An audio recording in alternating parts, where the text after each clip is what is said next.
Hey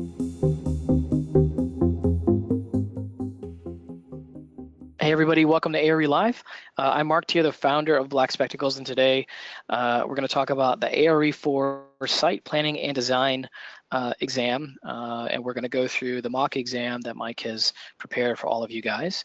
Before we get started, as always, if you'd like to attend next week's ARE Live broadcast, where we're going to have a discussion with recently licensed architects and learn how they passed, you can go to blackspectacles.com/podcast to register. And during the broadcast, you'll have a chance to ask questions to the group. And even if you've attended one of these before, I will just say that every time, we have some different folks on that episode, and there's always something new to learn about, how someone prepared, or if you're looking for good ideas for ways to celebrate afterward. So it's always usually a really lively discussion that I think you guys will like. So let's see, that's that. Couple updates to our products. As we mentioned last time, group coaching and ARE 5 practice exams. So as you guys know, we do video lectures with Mike Newman and sell subscriptions for those, but also we now have practice exams for ARE 5. And what's awesome about them is that they're designed to, as closely as possible, simulate the experience of taking the real exam. So they look as close as possible. They have everything about them is as close as possible. In fact, we even use the exact same process that NCARB uses to develop their questions. Maybe not exact same, but as best we could kind of simulate it. So it's a really good tool. Highly recommend it for you guys who are preparing for ARE 5. And then for group coaching, we do have a group coaching program where you can get paired up with a group of really committed architects or aspiring architects, as well as someone who recently passed, and they will lead a group through a 6, 12, or 24-month group coaching program to help you get through the exams. So those are a couple of things. Let's see here. So today, just to let you guys know, at the end of our broadcast, we will have a special discount on Black Spectacles individual memberships to share. And then since we have our mock exam today, at the end of our episode, we'll choose someone from all the folks who submitted their answers to the mock exam, and they'll win a free 1-month ARE Prep Black Spectacles subscription. And we'll be tracking your answers, and everyone who gets them all right will get a free Black Spectacles t-shirt. So stay tuned for that. Mike is, of course, our episode today is with Mr. Mike Newman, who is currently at the rural studio. So we're broadcasting kind of remotely, which is kind of fun. As you know, Mike's adjunct professor at the School of the Art Institute of Chicago. He's also the founder of Shed Studio, and he's an instructor, as I mentioned earlier, of our Black Spectacles online ARE exam prep curriculum, which if you haven't checked it out, there's a bunch of free videos on our website. So just go to blackspectacles.com to check those out. We'll be taking questions using the GoToWebinar question box, as well as on Twitter using the ARE Live podcast hashtag. And with that, Mike, what are you doing in the rural studio? Yeah, how about that? So apologies now if the audio is a little odd, but we may have an occasional student wandering through and making some noise. So yeah, I'm down here as a visiting critic, helping the kickoff of the year. If you don't know the Rural Studio, it's an amazing program, architectural school program as part of Auburn University. They do really spectacular design build work out here in really quite rural parts of Alabama. And so the fact that we have any connection at all is actually pretty amazing, because there's very little cell service or any of that kind of thing around here. But it's an amazing program. They do great work, and it's the kickoff of the new school year for them. And so we're going through a series of workshops, and we were the last workshop going through talking about design and financing and how you get projects, kind of how you talk to people in communities about projects. It's been a great time, having a really good students and a fun time. Awesome. So check it out. Yeah, I would say, Mike, you sound very good over here. So, so let's have at it. Okay. So as Mark said, we're going to be talking about the 4.0 version of site planning and design. Obviously, this is a little mini mock exam. So we're going to be focused right now on the multiple choice type questions that the exam is split between multiple choice and then some vignette programs, the hated vignettes. So we're going to be focused on the multiple choice part right now. And the point of the questions is partly to just give you an idea of sort of questions that might come, but also, some of these questions are a little slightly tortured because there's a topic that I'd like to discuss. So some are better than others in terms of actually mimicking question types. Other ones are really more about giving us a platform to have a discussion. So I'll try to mention which ones seem more like regular questions and which ones are a little different. But let's sort of dive in and see what happens here. So I'm Mark. I'm presuming you can see my screen. Yeah, you're looking good. Okay. Okay. Question number one. When a surveyor is working in a rural location without immediately accessible benchmarks, they might propose the use of. So now we're clearly talking about kind of in the beginning of a project. There's a surveyor involved. We'll talk a little bit more about that in just a second. And the kind of process of a surveyor given the difference between rural and urban settings. So surveyor, they might propose doing A, Fathoms survey, B, meets and bounds survey, C, easements, D, ordinance request. The words in here that are related to surveys and to site planning are many. Most of them are red herrings in there to sort of see if you would get kind of fooled off to the side. Fathoms is actually the one that's the farthest, even though it's actually sort of related. Fathom is a term of measurement, and it's a naval term of measurement. I believe it's a little over 6 feet, if I remember correctly. And it's a way of judging. You drop an anchor down, you see how deep the water is. And so it's related to similar kind of measurements like a survey, but it's the wrong category. So it's definitely, we are definitely not A. So then when we start looking at D, C, and B, ordinances are absolutely part of this process and sort of understanding what the ordinance sort of set of relationships are. But that's actually not at the survey point. That would be more after the survey is done. You'd be wanting to know what the ordinance types available are, what zoning issues would pop up from that, when you need to have a variance from that. But that's a later concern after the survey, so it's not ordinance.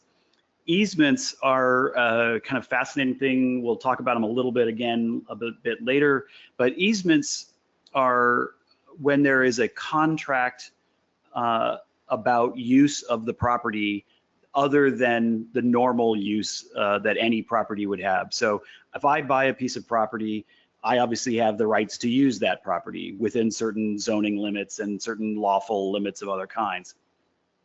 Like I can't necessarily shoot guns on any site or something like that. So there's certain lawful considerations. But other people do not have rights to my property. I might be able to give them rights. I might have some way of allowing people to use property, but they don't automatically get rights to my property. Well, imagine you're a utility company and you need to be able to get the phone lines through or the water underground, but it has to go across somebody's property. So the utility company would need to be able to make a contract with the owner of that property and say, I am writing this contract in order to allow us to have our utility lines go across this property. And here's the drawing that would show where that would happen and what the extents of the easement would be. So that's the easement is a sort of a definable entity of relationship where two parties are making a contract with each other. The thing that makes an easement different from a standard contract is that this contract actually rides with the deed. So it can't be that I make this deal with the utility company and then I turn around, maybe the utility company pays me some money, and then I turn around and sell the property, and now that is not a meaningful deal that they made. That wouldn't be fair.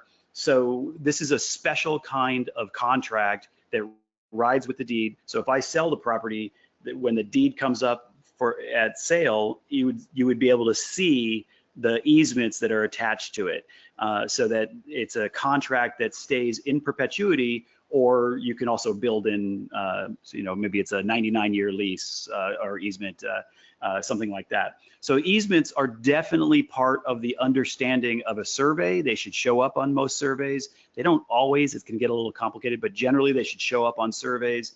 The easements are very important for understanding where you can build and where you can't build, but they are not part of, they don't, it doesn't really make sense as the answer to this question. The kind of interesting thing about easements, I use the utility companies as a sort of base example because that's the most sort of obvious, but you can have sightline easements, you could have access like driveway access easements, you could have air rights are a kind of easement. You could have any number of different things. It's just a contract between two people, one of whom is the landowner and the other one is somebody who needs some sort of access onto that land, and then that easement rides with the deed. So it's highly related to surveys, but it's a different question. So then that leaves us with B, meets and bounds survey. Meets and bounds surveys is kind of an old-timey concept. It's a situation where you would go out someplace that you're going to be doing a survey for, and you'd start somewhere. Like maybe there's a marker that somebody has put down and says, this is the corner of our property, and it's a stone marker or something like that. And then the meets and bounds survey would say, all right, you go at a certain angle for, whatever that angle is, let's say 70 degrees, and you're going to go 350 feet. And then you're going to go from that spot another set angle, and you're going to go 420 feet. And then you're going to go another angle, et cetera, et cetera. And so the understanding of the outline of the property is solely based on itself. It's starting at a spot, and then you're understanding through degrees and dimensions, the lengths and the angle that you're going to be going at, and you're sort of claiming this piece of land. So the key word here in the question was without any immediately accessible benchmarks. So benchmarks is the idea that we start with some piece of information. If you have a surveyor, you're in a city, they're not starting from scratch and figuring out how high they are above sea level by going all the way back from, say, Denver down to the Gulf Coast to figure out where sea level is. That would be ridiculous. It would take forever. They're just going off of other benchmarks that have already done that. And so all surveys are sort of helping the next survey.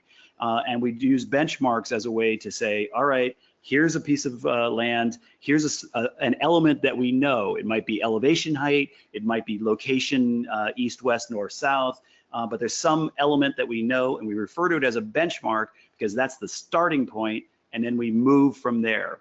In this case, we actually don't really know where that starting point is. So there is no benchmark. It's solely sort of known to itself.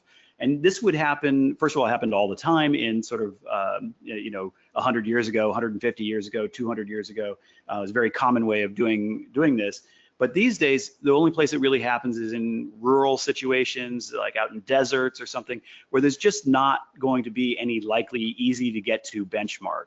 So meets and bounds, a very particular kind of survey. If you're in a city, it'd be very unlikely that you'd use this.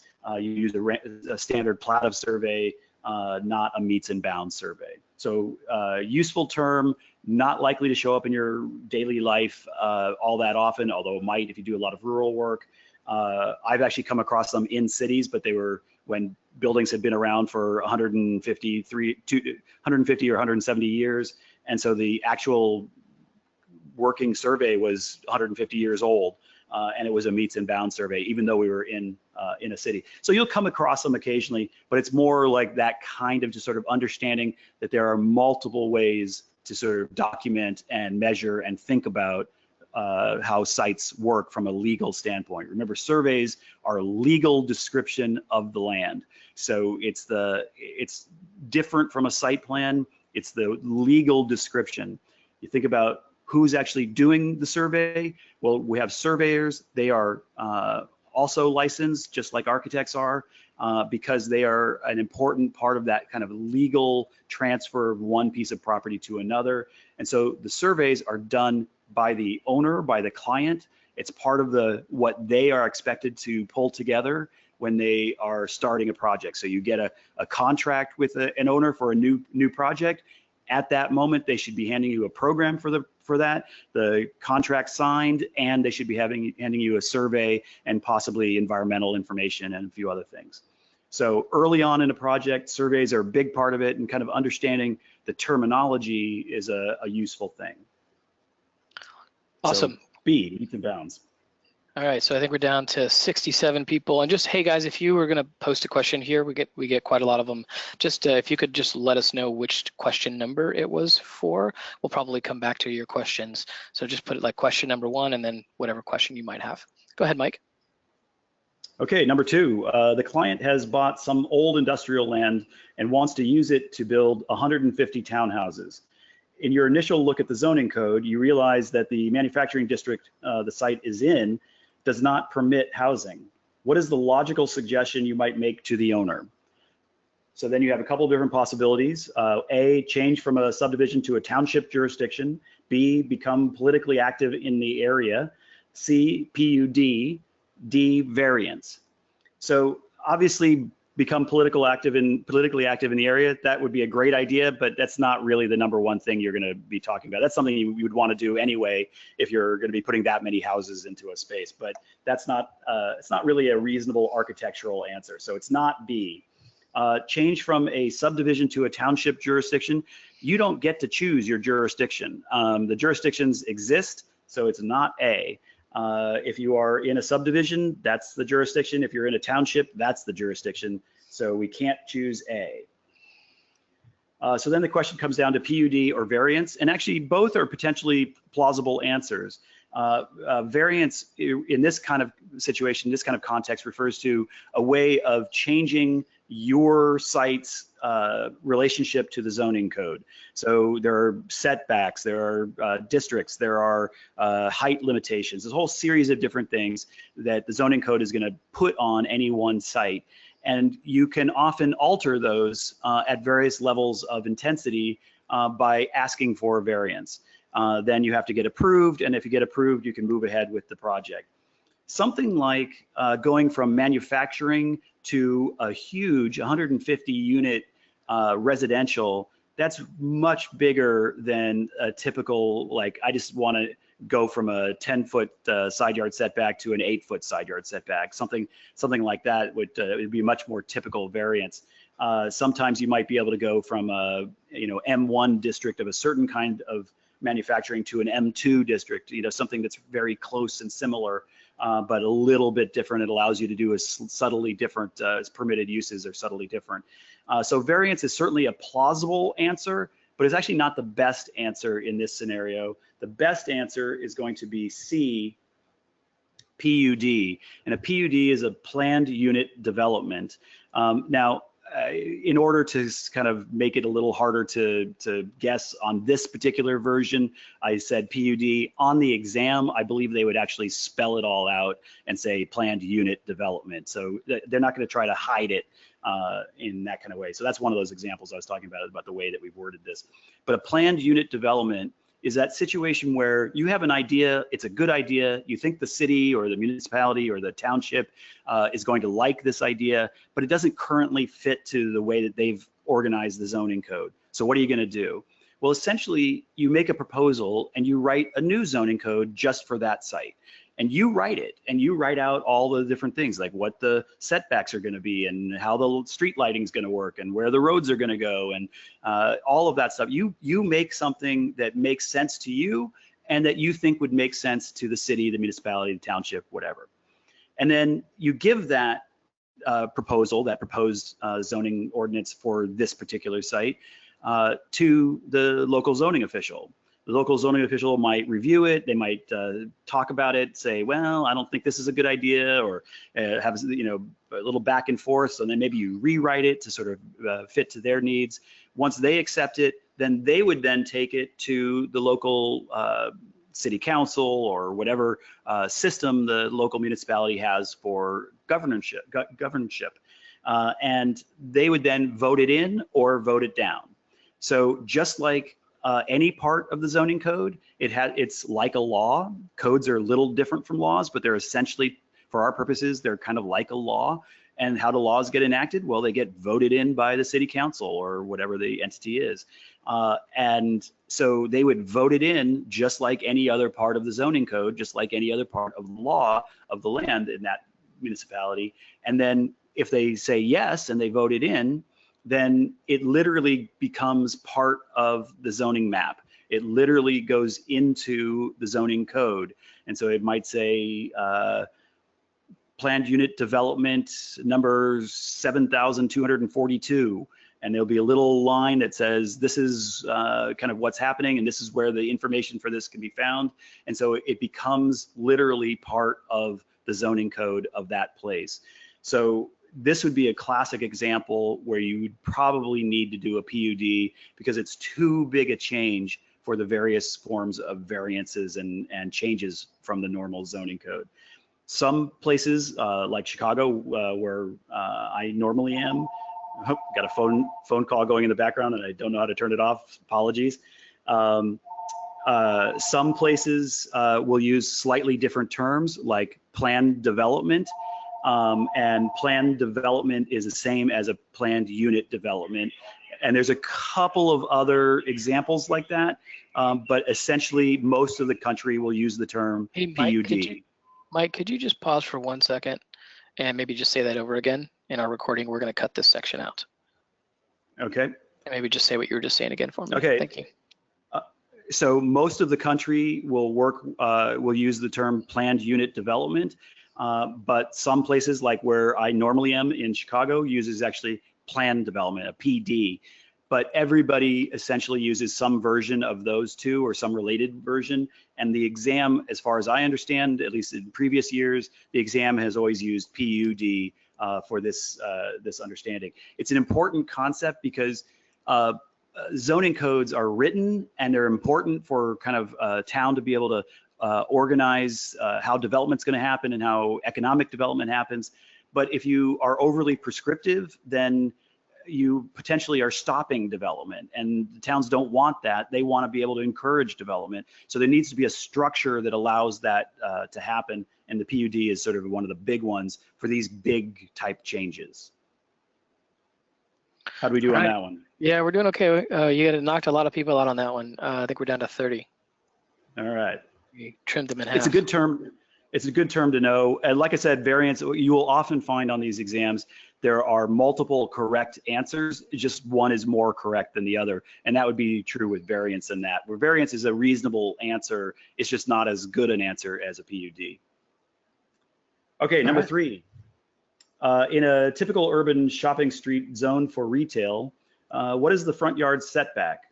So, all right, we're talking in a typical urban and shopping retail front yard setback. So zoning codes often will tell you, you know, you can't build within, say, 5 feet of the side yard, or you can't build in the 40 feet of the backyard, and that creates a sort of way that most of the structures in that district will sort of follow as a general set of rules. And those rules are there in order to kind of create a sense of density, a certain scale. So that people feel in a housing district that it feels like housing, and that it feels appropriate, and there's places for kids to play and things like that. But then in other more downtown, more dense places, it feels appropriately dense. And an urban shopping retail area would be one of those density spots. So imagine you're in a city, an urban setting, and you are standing on the sidewalk, and how far away is the door to the shop? Well, it's not far away, it's right there. The answer on this is going to be almost always 0 feet, because you're trying to have the retail areas feel dense, feel exciting. You want, as a city, they want to have the retail, you go from one to the next, so you're encouraging people to be able to go from, you know, one easily and go to the next. So the idea of the density, the idea of coming right up to the street edge, the reason that you picture that in your head when you think of an urban setting in a retail, like a shop, the reason you picture that door being right on the sidewalk is because that's how zoning codes work, is that in that kind of setting, it's very likely that that's going to be a 0-foot setback. And that means that most people are going to push forward and be right there at that sidewalk and get that sense of excitement. And from the city standpoint and from the retailer standpoint, also hopefully for them, get a sort of sense of economic development kind of going, that one store helps the other and they kind of create shopping districts. Can you imagine, can you picture where there's a setback that's bigger than that? Absolutely. There are tons of places in lots of different cities where they started maybe as residential, but then for one reason or another have become retail areas. And so they're kind of stuck with the old setbacks. You know, that happens all the time, but it's not the rule and it's not the way that they would do it if they were starting from scratch. So a typical answer to that would be 0 feet. Now, Mike, would you say that this is more of one of those kind of trying to make a point kind of ones, or Yeah. a fair one, a sort of a fair game question?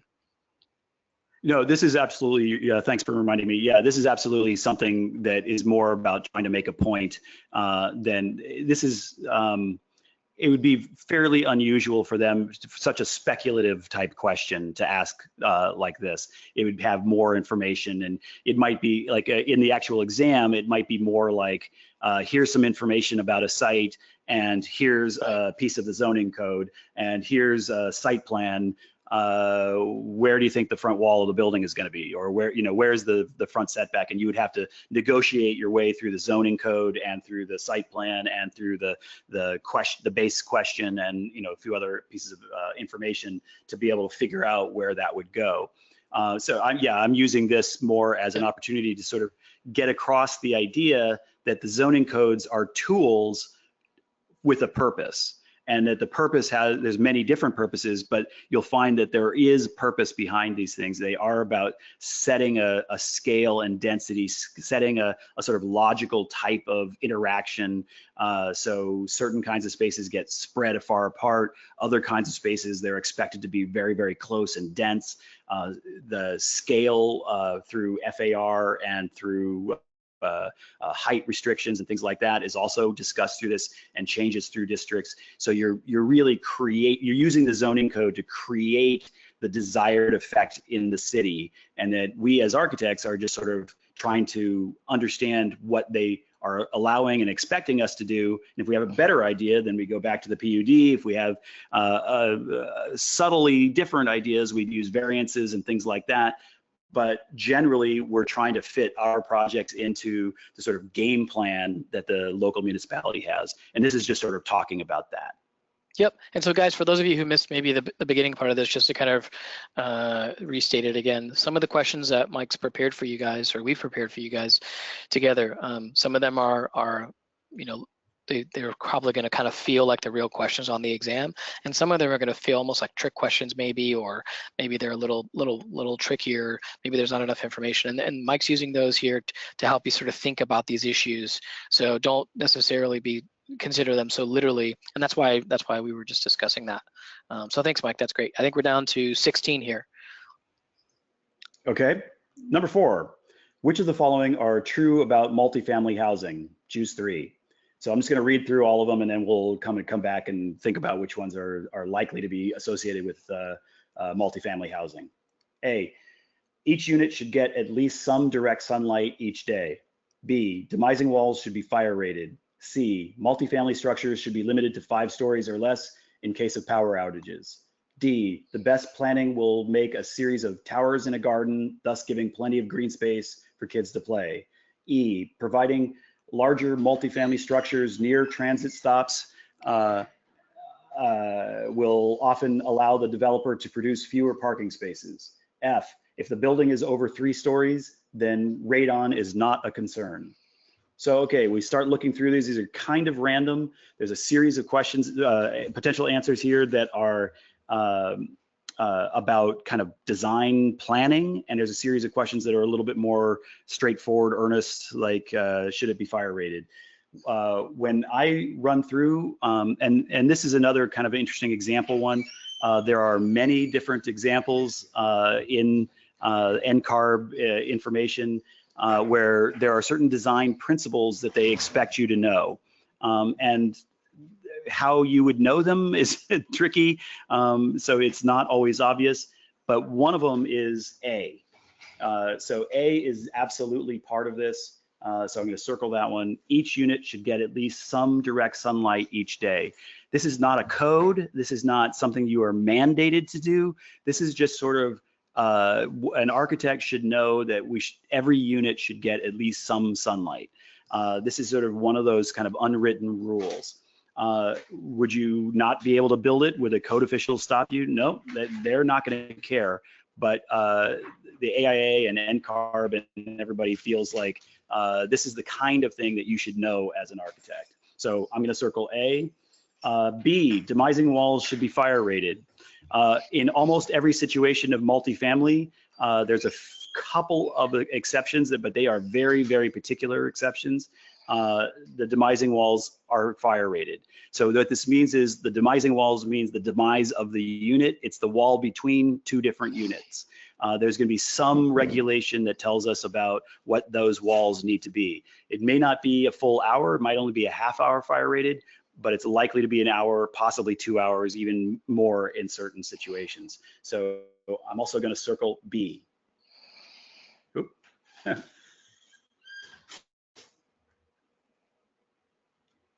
Sorry there. All right. And then C, multifamily structures should be limited to 5 stories or less in case of power outages.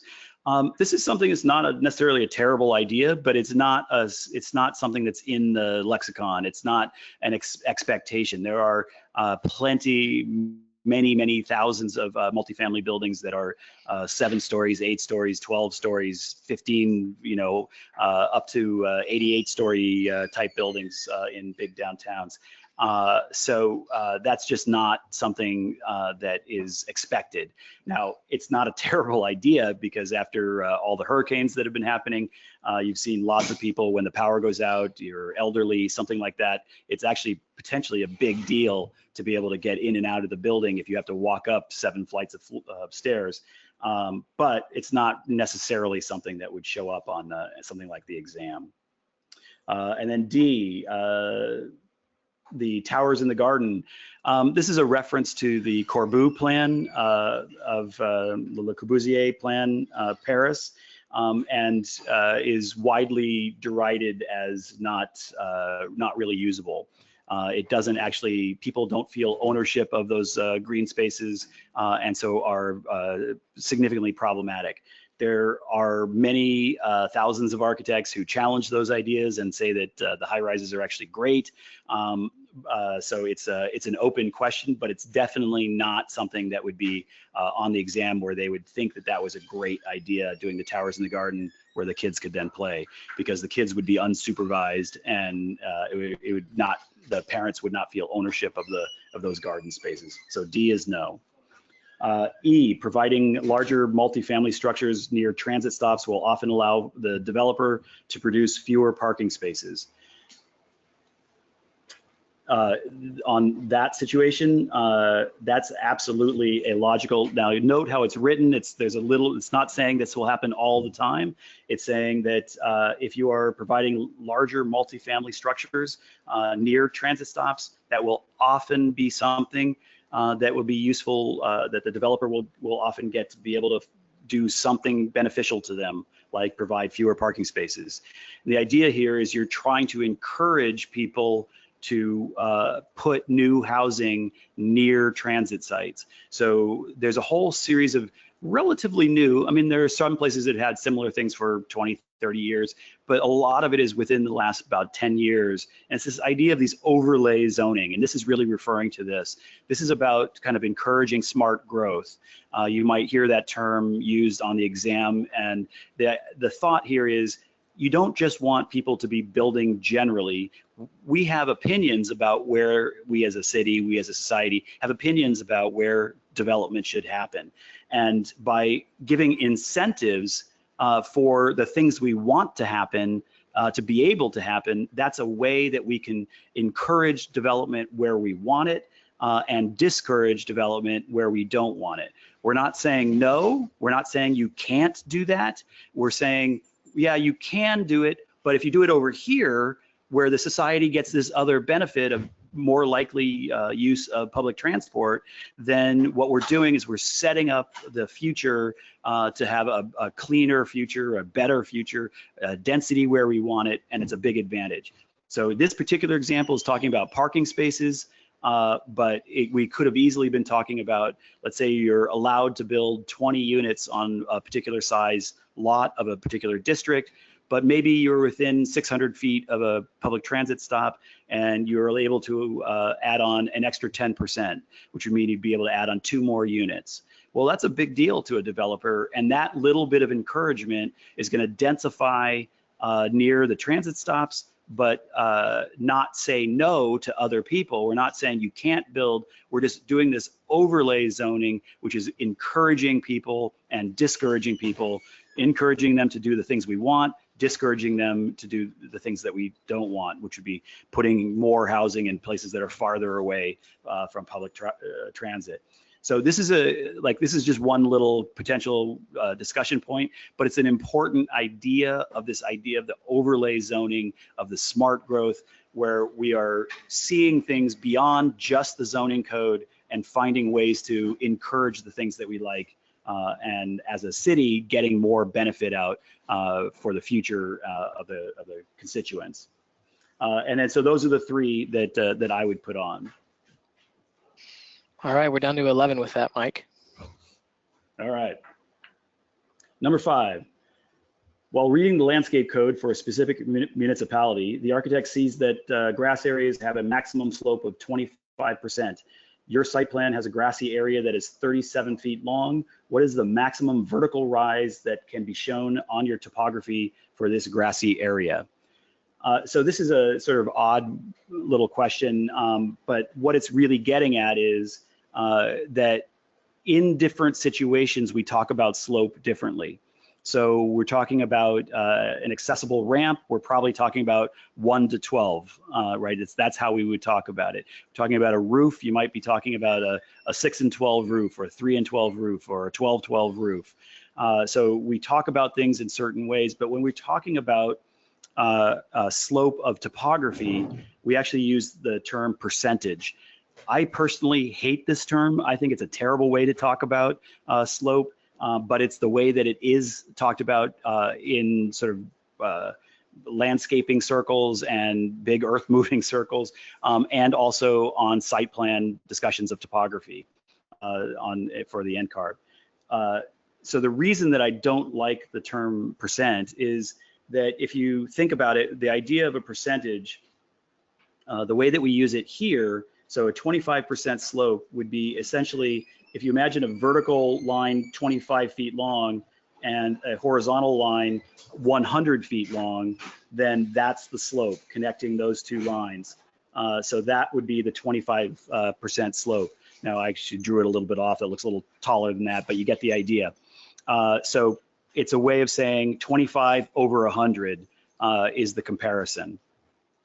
The reason I don't like it is if I say a 100% slope, a 100% slope would be, let's say, 100 feet and 100 feet.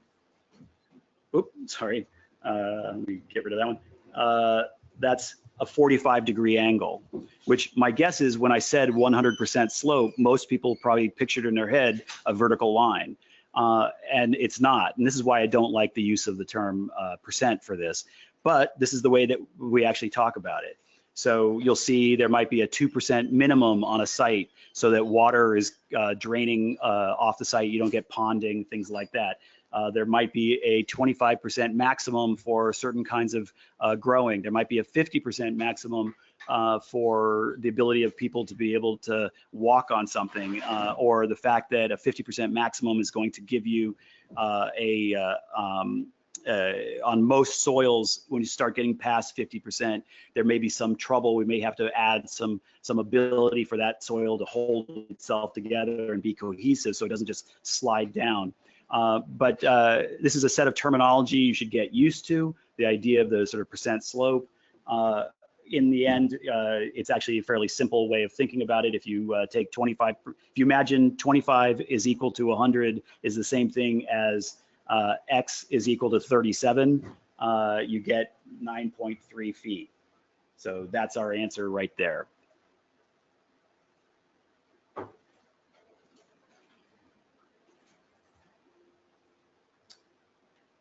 Okay. Number 6. If a designer is trying to make an exterior walkway that works for everyone, but also is cost effective by reducing the amount of railings and other special structures, the maximum slope should be 1 to what? Well, we just mentioned that a 1 to 12 slope is an accessible ramp, and that's great, and that's useful and important to know. But when you have an accessible ramp, it means you also have railings and curbs and expectations of landings and things like that. So can I have a slope that's 1 to 10? Well, yeah, I can. I just can't call it accessible. Can I have a slope that's 1 to 12 or 1 to 14 or 1 to 16? Yeah, those are great. Those are all accessible slopes. But when I get to 1 to 20, so 1 to 20, I now am at the end of what's considered an accessible slope. And after 20, it's now just slope. And so everybody can use it. It's a lower slope than an accessible slope, so it's usable by everyone, but it doesn't require railings. It doesn't require landings. It doesn't require curbs. It's just slope. So if in this situation, there's 2 parts to the question. One is we were trying to make it available to everybody, so it's universally designed. And the other part is we don't want to spend money on railings and curbs and things like that. So both of those things are important parts of it. So the correct answer here is going to be anything larger or equal to or larger than 20, because that's the accessible slope range is 1 to 12 to 1 to 20. And then after that is the accessible without having all those rules and regulations. So your answer is 20 or 20 plus. All right, down to 6 folks at this point.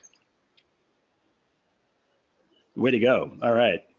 Number 7, in general, a site design should try to balance A, the arterial and local streets, B, cut and fill, C, PUD, D, the deciduous and the coniferous. Well, there's all kinds of things that we would be interested in with deciduous and coniferous, but it's not really about balancing.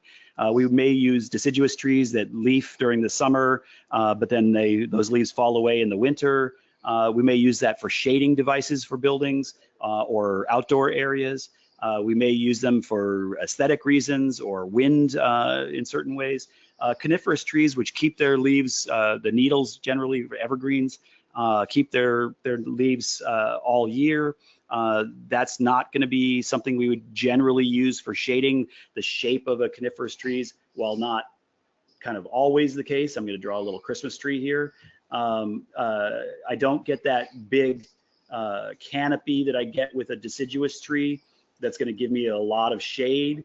With a coniferous tree, I'm just going to get a much smaller amount of shade that's going to come from that. So they're just not very useful from a shading standpoint. Plus, generally, when I'm thinking about it from a shading standpoint, I want shade in the summer, but I don't want shade in the winter. So the idea that the leaves of a deciduous tree drop, very useful.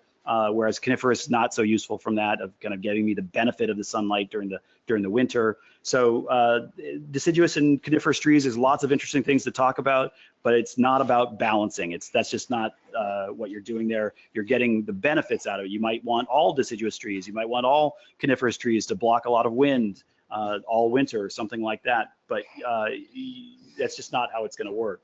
PUD, we just talked about the planned unit development. That's, again, it's not about balancing anything. It's about making a proposal. So that's not really our potential answer. So not C and not D. So then our question here is arterial and local streets and cut and fill. arterial local streets is actually kind of an interesting set of issues that relate to this, but it's again not about balancing. You are engaging arterial streets in a particular way, and you are engaging local streets in a particular way. So for example, if you were on a corner and there was an arterial street, arterial meaning big street that's like the one of the main arteries of that local area, so it's a big main street where the cars are going pretty fast, you would probably not put a house driveway going out where you're going to back out into that arterial street. You would probably, yes, I would do that onto the local street, but not onto the arterial street. So again, there are issues with arterial and local streets that I would want to think about and make sure I was using appropriately, given the site and given the location, what I had access to, but it's not something that I can balance. So we're down to and left with cut and fill. So what the hell is cut and fill? Well, cut and fill is the idea that if I'm being a smart designer and I decide that we're going to dig out, we're going to excavate a bunch of the site in order to do a basement and to do some bioswales and to move the water around in a particular way. I'm going to dig a bunch of soil out. I can either take that soil and put it in a bunch of trucks and truck it somewhere at massive expense because soil is heavy and the trucks are expensive.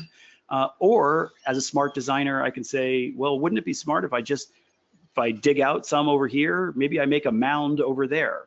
And that's the idea of balancing cut and fill. This is kind of like that idea about sunlight getting to every unit. This is one of those things, it's not a rule, it's not something that has to be. This is something that is just about sort of good design, being smart about your design activities. So this is an unwritten rule that the folks at NCARB and AIA and sort of every guidebook you'll ever see will say it's just sort of a thing you should know, that if you're doing site work, you would try to balance cut and fill so you don't have extra cost. And also all the weird things that happen when you start taking soil that might be contaminated from one place or have certain kinds of invasive species, and then you're going to dump it somewhere else, and now those invasive species have moved on and spread even more. So there's actual reasons to do it, but it's mostly about just being kind of a good designer in the world. All right. Down to 6. We also have multiple offers to send some WD-40 down to the rural studio.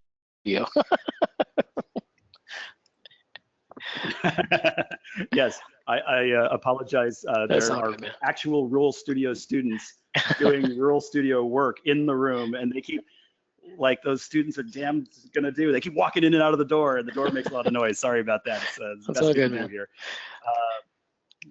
So feel free to send them some WD-40. I'm sure they could use it.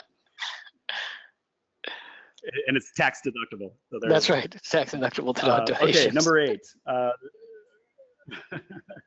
Right. Number 8, the structural engineer suggests that to make your schematic design for the new Minneapolis Public Library economical, we will need to have a soil capacity of at least 3,000 PSF. The soils report has the following information. Talks about organic material at the first 6 inches, silty sand until about 18 inches, sand a little bit after that, and then sandy gravel, gravel and stone, and bedrock down below 32 feet. And so we have a couple of different pieces of information in here, but what we're looking for is trying to figure out what is the best depth to choose for the bottom of the footing. So where does the footing need to go in our excavation in order to be a viable and smart and logical spot for this set of information? So this is kind of an example where this would probably be more like one of the case studies where there would be a soils report, there would be some zoning information, there would be some other stuff. It would be separated out pieces of information, and this would be one of many questions you might get. And you'd have to analyze that information and make sort of logical decisions. So we've kind of crammed it together into one question. And this is a little bit of a trick. But the sort of situation here is we're looking for 3,000 PSF. So that's pounds per square foot. So if I have a load coming down through a column, through a bearing wall, I can add up all of the dead load and the live load. We can figure out what that total load is coming down through my structure. And I need to have enough capacity in the soil to give back at least that amount of load. If I have more load than the soil capacity, then when I build that structure, it's going to just start slipping down in, it's going to, you know, imagine you take a pencil and you push on it into the soil. The point of the pencil is going to go right into the soil. If I don't have enough capacity of the soil to push back, given the load coming down. So I'm always trying to balance the amount of, like choose the right soil depth that I'm going to get the right amount of PSF, the right amount of pounds per square foot of ability to push back as my building load comes down and presses downward. So they've asked for 3,000 PSF. That's actually a relatively low number for an institutional building. It would probably be higher, but I just chose that to make this question work a little bit better. So we look on our soils report and we find that our 3,000 PSF is right there. And we can do that in the sandy soil anywhere right in that range of 1.5 feet to 2.5 feet below grade. So this, we are 30 inches below grade in order to put our footing. But, and here's the tricky part, you also had to realize that this is Minneapolis, and Minneapolis is a very cold climate, and the PSF is not even the driving source of the issue. In this case, the issue is actually about frost depth. If I put the footing at 30 inches or 2 feet below grade, it's going to get cold enough in Minneapolis that the ground will freeze down that depth and actually freeze underneath our footing, and through frost heave will lift up, because when the moisture in the soil gets cold enough, it freezes, it expands just like it does in your refrigerator when you make ice cubes. It'll expand, and it's a very strong expansion, and it'll literally lift the building up. Now, it'll only expand a tiny amount, so it's not like it's going to, throw it out of the soil or something like that, but it'll expand it a little bit, and then when it unfreezes, it'll let it go back, and then it'll expand it a little bit, and then it'll let it go back. And the constant expansion and contraction, expansion and contraction will eventually work the building right up and out of the soil. It might take years, but that's the kind of problem you would have, which is why we have the idea of frost depth. A cold climate, I'm going to need to go deeper than the 30 inches that the sand is going to give me. And I actually don't know for sure. I thought I knew, but then somebody questioned me and I realized I wasn't 100% sure. But I believe Minneapolis is D 48 inches for frost depth. So when you look at the answers, the clue is there in that answer D. It actually says the 48 inches for frost depth, and to sort of clue you into the idea that there are other issues involved, not just the PSF. So would I go to 24 inches for the 3,000 PSF? That would get me enough PSF, that would get me enough structural capacity from the soil, but it would be too high up, too close to the grade, and would likely freeze and cause problems. Would 32 feet down to bedrock for the best capacity? That would be awesome, but it's going to be much, much, much more expensive. I'd get 10,000 PSF. That's way more than I need. So that's certainly a reasonable answer, but it's not the logical answer in this situation. 36 inch for the well-drained sandy gravel. Sandy gravel being well-drained might be useful, but it's not the key running point of what we're talking about here. Really, in a cold climate, that's going to be the deciding factor. Or if there's a basement or other things that are design reasons why we'd go down lower.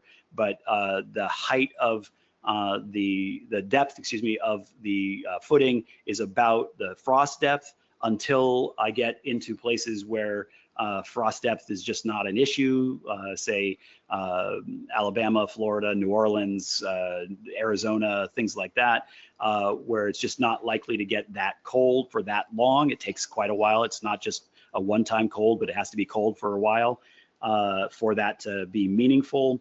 And that frost depth becomes the driving force until you get to those parts of the country that the frost depth is maybe 12 inches or 0 inches or something like that, because it just doesn't get that cold, at which point then just the capacity would be the driving force. So guys, this one here, presumably Mike would agree with this. This is gonna be one of those that, yeah, so many of you have been asking, how would you know 48 inches is actually the right answer? And so in this case, in the real exam, there probably would be some information about that. And Mike, to your question, Philip, presumably from Minneapolis, says that yes, you're correct. It's cold as hell there, and it's 48 inches. Yeah. Yeah, so Chicago is typically 36. In certain Chicago areas, it's actually 42, which is deep enough, but it's always a little bit colder in Minneapolis. And so, yeah, they have a 48 inch. Oh, that's great. I'm glad you checked. I appreciate that. I thought it was right, but I wasn't 100% sure. Yeah, so like I said at the beginning of this question, this is likely a sort of condensed version of a case study type question, which would have multiple pieces of information attached to it.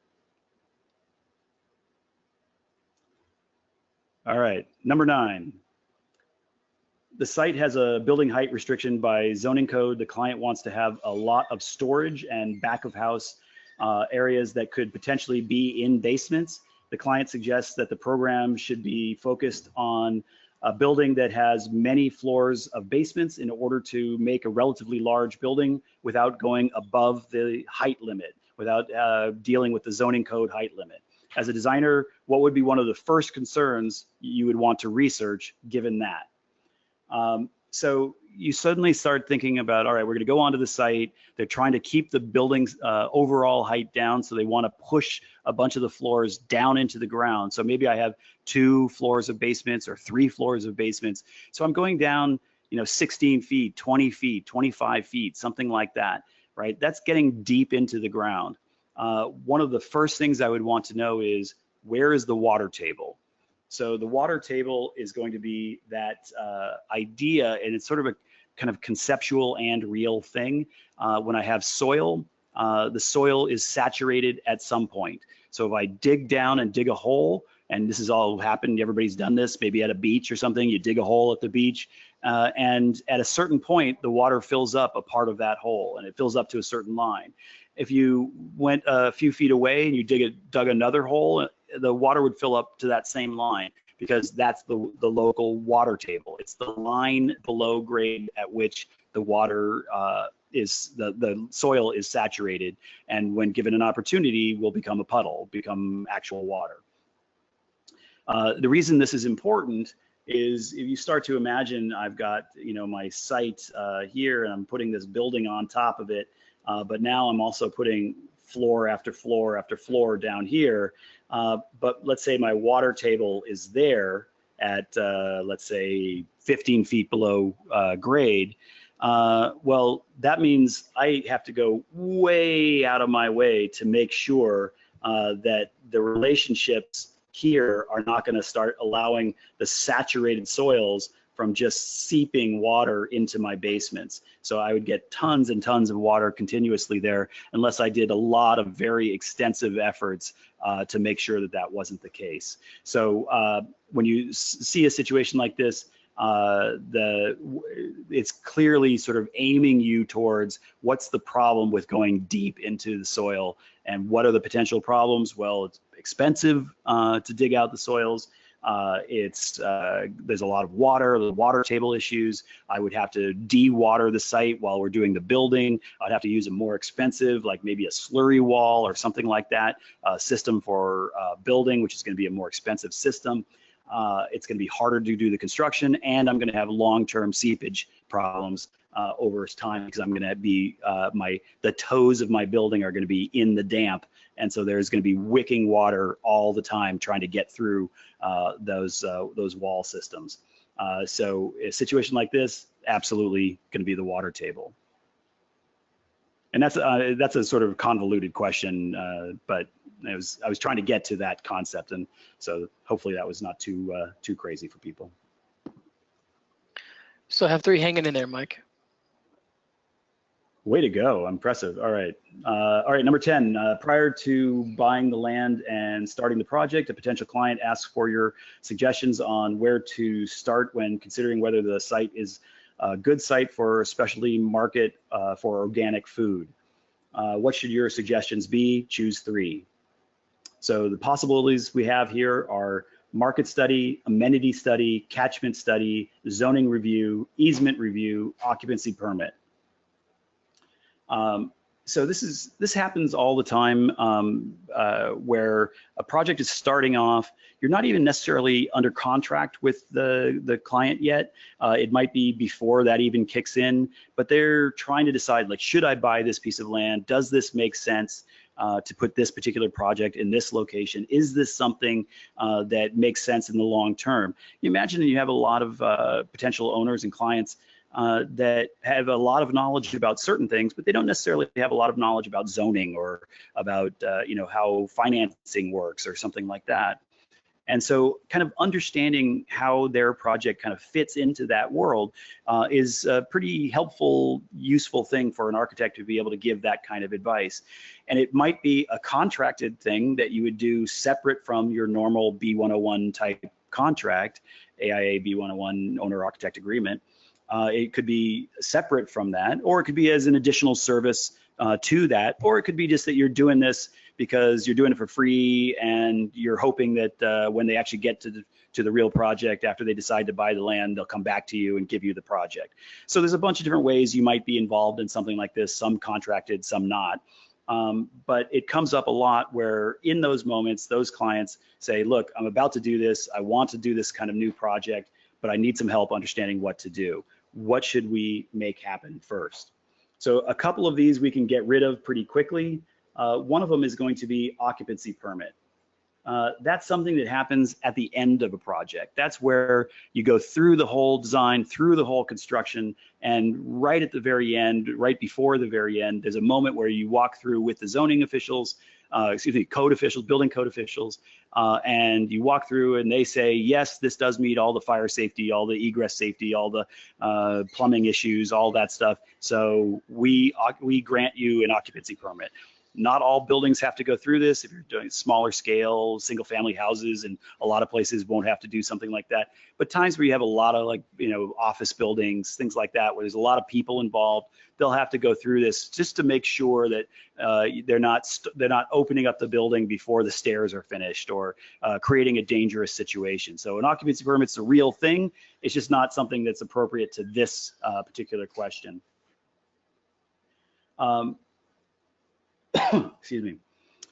The easement review is something that would show up on the survey, which is something that would be talked about, but it's not something that's going to be driving most of these kinds of projects. So it's not something that's going to be the thing that's going to start or stop one of these in this discussion with the owner. So I'm going to cross that one off. And so we have market study, amenity study, catchment study, and zoning review. Well, you absolutely would want to do a zoning review because you need to figure out, like, they may not actually even know, like, it may not be an appropriate use for that zoning. And so they're about to buy this land or have just bought this land. You need to tell them right away if this doesn't make any sense. I've actually had a number of times where people have come to me with projects. One time where they had bought the land to do a daycare center, and we walked in on the first meeting, and we walked in and said, you can't put a daycare center here, it doesn't fit the zoning. And because we just looked it up on our phones while we were meeting with them, and that, imagine if we didn't look up that thing in that meeting. We could have gone to 15 meetings. We could have done hundreds of hours worth of work. They could have bought all kinds of it. So they were able to back out of their contract in that situation before the sale finally went through, because it actually didn't fit, and they ended up buying another space, and we did the daycare center for them. So zoning review, hugely important early on. Can you actually even do whatever this is? In this case, it's a specialty market, so retail in this kind of discussion. A catchment study. Catchment study is sort of it's an odd term. It actually comes from water catchment. So if you think of a catch basin, something like that, you might think about maybe there's a catch basin in a parking lot, and all the parts of the parking lot, when it rains, that fill up with water that flow to that catch basin, that's the catchment area. And so it's a way of thinking about what area flows to that drainage system. Well, the way that we use it here, in term catchment here, is saying that if we think of all the potential buyers who are going to be potentially using this spot, who are going to be going to this site, you can think of them as people who potentially would flow to this site. So if it's like a corner store in a city, it might be a catchment area of a couple of blocks. Like if you were 15 blocks away from a corner store, you're probably not going to walk to it to go buy some, thing of milk or something. But if you're going to walk 15 blocks, you're probably going to drive to a real grocery store. You're going to lose the sense of that like intimate corner store quality. So its catchment would be smaller than that. If you're talking about a grocery store, you might have a catchment area of actually quite a large neighborhood area. But also people might actually drive to it from fairly far away. So you might have a catchment area, maybe you've got some streets in a street grid, and there's your grocery store location, but then there's a highway over here.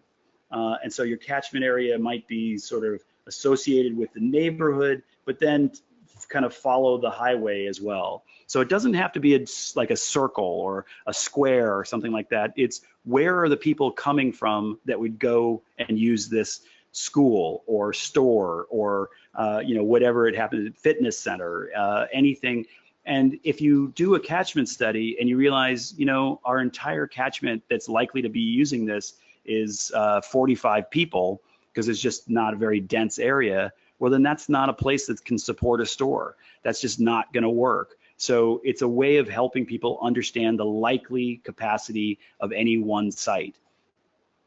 So this is something architects probably wouldn't do the catchment study, although I've done them before. But typically it would be done by somebody who specializes in that. And it's a kind of thing that you'd be helping them to understand what sort of issues would be useful to know before they put all their money in. So catchment study, absolutely. Now we have between market study and amenity study, and this is a little terminology thing, and I've sort of put this in here in order to be able to have this particular conversation. A market study is, what does the market want? So it's related to a catchment. You would actually probably do a catchment study as part of the market study, but it's about asking people questions. What kinds of stores do you want? What kinds of, what do you need? What's missing from the neighborhood? What's the market that is available? What's the niche that's available that would be helpful to you? It's a way of asking people questions and doing research and looking at what businesses have gone out of business and what businesses are staying in business and are healthy, and sort of understanding what the market is like. So a market study is the other one that we would suggest. It's a very sort of straightforward kind of concept. It's part of sort of somewhere between real estate and architecture. So the people who do market studies are usually sort of specialists in the real estate end of things, but often architects are involved in it to sort of help make clear what the process is. And then amenity study, that's a very particular kind of thing. It's similar to a market study, but what it's saying here is the idea that the amenities, let's say we're doing a multifamily housing or say condo building. Right now there's a certain expectation for condos in downtown Denver that would be, you'd have a certain kind of appliances maybe, or a certain kind of room layout. Maybe it's an open plan is sort of the current thinking of things. And it's the amenities that are expected in that situation. You could have an amenity for offices, you could have amenities for stores and things, but generally when you say amenity study, you're talking about for housing, condominiums, housing, rental housing, all those kinds of things. And it will be different everywhere. It'll be different in different neighborhoods of the same city because there'll be different expectations of what people would expect to have in that place. So an amenity study is very similar, but doesn't actually quite fit to this particular question. So how are we doing there, Mark? We're doing good. We actually have one winner, one person left who has who got them all right. Impressive. Yeah. Mike, even with all the poorly worded and trick questions. Yeah, we got a winner. So we'll get to that in one sec. Was there anything that you wanted to sketch on this screen? We're a little bit over, so maybe we should just go to the last slide here. Yeah, I think we'll just keep moving. All right, cool. So here's what I'll do. So first, I think we've answered most of the questions as we've gone along here. We'll try to address some of them as we offline. So I just want to thank you, Mike, and thanks to everyone at the Rural Studio who helped to make this happen today. Thanks everyone who tuned in and submitted their questions.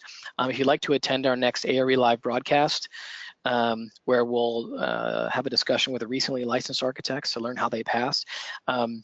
For those of you who are on the live webinar, I actually posted the link directly in the little GoToWebinar control panel. So if you go on the right side there and scroll down to where it says chat, there's a little link in there. It doesn't pop up, it just kind of quietly sits there. You can click that and register for the next one. If you're not on the live broadcast right now, you can just simply go to blackspectacles.com/podcast to register to attend. And again, just like today's episode, you have a chance to ask questions during the session. To learn more about our ARE exam prep curriculum, hey, Mark, yeah. Mike? Sorry, can I just interrupt for a quick second? I just wanted to give the Rural Studio students a chance to say hello, goodbye, right? Hello, goodbye. Goodbye. So they're saying goodbye. All right. That's awesome. Little do they know there's thousands of people from all over the country listening to them say that. We were just talking a little bit about the exam prep curriculum. You can go to Black Spectacles where you can try any of the free course videos. And I often like to say, and if you'd like for your boss to pay for your membership, be sure to visit blackspectacles.com/firms to learn more about our firm memberships for firms really of any size. We talked earlier about our ARE 5 practice exams as well as our group coaching. Those are 2 new things to check out.